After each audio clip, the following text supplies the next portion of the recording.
Thank you very much. Hello, hello, hello. Is this one better? Hello, hello. Both working.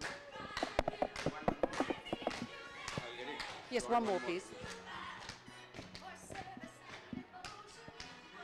If you want to shake your lunch down, stand up and dance a little bit. You're going to be doing stuff anyway. Will someone dance with me?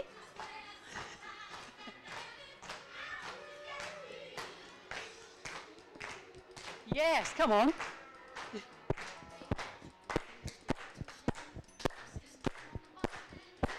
Lovely words. Yes, no one can see you.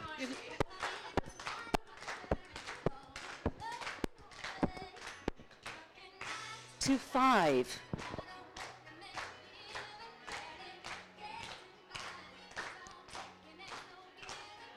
Okay, I'm going to shut the door now. Come on in. We're just shutting the door now. Come on in. Come on in. We're having a good time.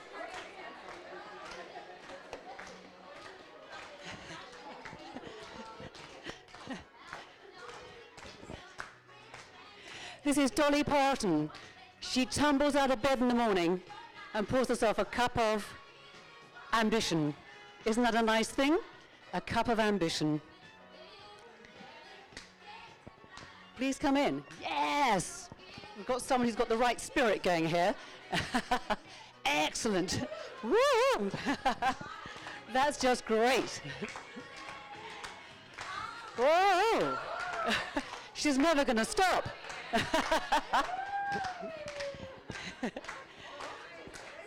We'll have some more at the end for you. Excellent.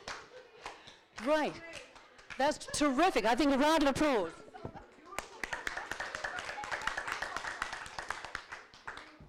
We're so glad you came in here. Now, I chose that to start with because this is supposed to be about leadership. A little bit about my background. I run an organization which employs 160 women. It's been going for 40 years. And what we do is we spend our time interviewing women in order to help them find careers. And the reason why I chose the subject of emotional intelligence is because as the founder of the company, it's my job to ensure that the standard of interviewing remains sky high.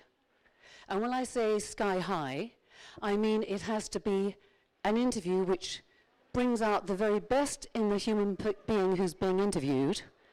And in order to do that, you have to have a high level of empathy. So what I'm going to do initially is to take you through some of the theory of emotional intelligence. Some of you will know all about it. We have expert panelists here. We have Seema, who is, would you like to stand up, Seema, and just introduce yourself? Yes, sir. Thank you, Angelia. I'm Seema Aluwalia, and I'm the Director HR for ESK India. This is a French multinational company, Sonepar. And I have been into human resource for past 28 odd years. And today I feel that I'm very proud to be part with Angelina and sharing the stage with Nita. Thank you. Hi everyone, I'm Dr. Neeta Bhushan. For a lot of you, you've seen me all week sharing some nuggets. I'm so happy and honored to share the stage with Angela and all of the work that she's doing, so I'm here to really support her. I am author of Emotional Grit, Intelligence. I'm from Silicon Valley, San Francisco, so I do put on emotional confidence training for top-level executives, leadership, and companies globally. And I'm super excited to be here in the motherland of India, so thank you. Thank you very much indeed, Nita. Now, I want you to be very participative in this audience. And so what I'm going to do first of all is this. I want to first of all just tap into some of the emotion that we all feel, because whatever we do, we cannot be neutral. Anything that's fed into our senses, we cannot be neutral, even if we wish to be neutral. And so what I want to ask you to do is this, and I'm going to pick on a few of you just to say, hey, what are you thinking now? I'm going to show you some images first of all, and ask you, what does this make you feel like? What emotion is it tapping into? I'm going to go back one, sorry. Oh, it's running slowly, never mind. This is Leicester football supporters. They're a rubbish team that we have in the UK, but they beat Manchester United and Chelsea, the highest paid footballers. Why? Because these rubbish members played like a team, and even their supporters didn't think they could do it, but they did. So what does that make you feel when you look at it? What emotion do you see transmitted to you? What word do you have? Excitement, excitement. And let's have another one. I'm going to have to go back. Here we go. Now, what is the word that this one brings to your mind? Could I ask you for a word? Peace? Peace. I think peace and tranquility would be very much it. We go past that lot again. And then perhaps one word that this one might suggest to you. Help. To give help, someone needing help. It's a picture I think we all recognise of extreme sadness and a need for assistance. And then, do we have a word for this? Beauty. Beauty and tranquility, different to a sunset. Sorry? Splendour. I think that's a lovely word. That's right. And I think the words we use to describe things are very important. And I'm now going to do something else. I'm going to apply to another one of your senses. I'm going to put you into music. And I want, it's on a loop. And I want you just to, if you have something to write with, write down the word that each piece, there are just 5 pieces, I want you to write down the word which comes to your mind to exemplify how it makes you feel. And we're starting now. They're very different.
I hope you found it impossible to be neutral there. What about the first one, the beautiful one from Space Odyssey? Was there a word anyone would like to have for that one? What did you feel? Oh, I wasn't there when You the weren't first there. one. What did you? I'm sorry, but I didn't write it in an order. Doesn't matter. Well, the first one. Does anyone have a word for the first one? That's very clever. Organised power. I'm sure Richard Strauss would be so glad you felt like that about it. Absolutely. That's really unusual, but a very accurate way of saying it. And what about the second one? Gangman. Funky, energetic. Could be quite annoying in the end, couldn't it? Because it turned into a brain worm you can't get out of your head. And what about the next one? Imagine. Together, there's a sense of inclusion about it. It's the people of the world unite type thing. Sounds a bit like Pepsi, but there you are. And Ravi Shankar. Nature and calm. Yeah. And the last one? Yes. Yes. As my granddaughter said when she got into her high school. Yes. Absolutely. So we can't be neutral about anything we hear or see. Now, those are very obvious stimuli that we're having there, but neither can you be neutral about any. There's some seats down here. Neither can you be neutral about people when you meet them.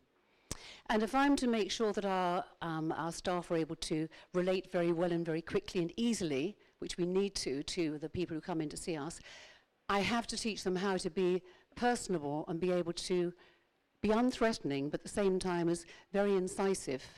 Just as you, when you need to go out and be interviewed for your next role, need to ensure that you put forward the best possible side of yourself, not the nervous side, not the side of you which is not you when you're being normal.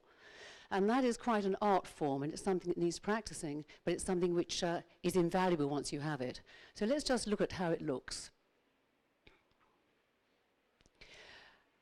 The part of us which, when we get nervous in an interview, and which you're responding to visually and through every stimulation, is the amygdala. It's the size of a hen's egg.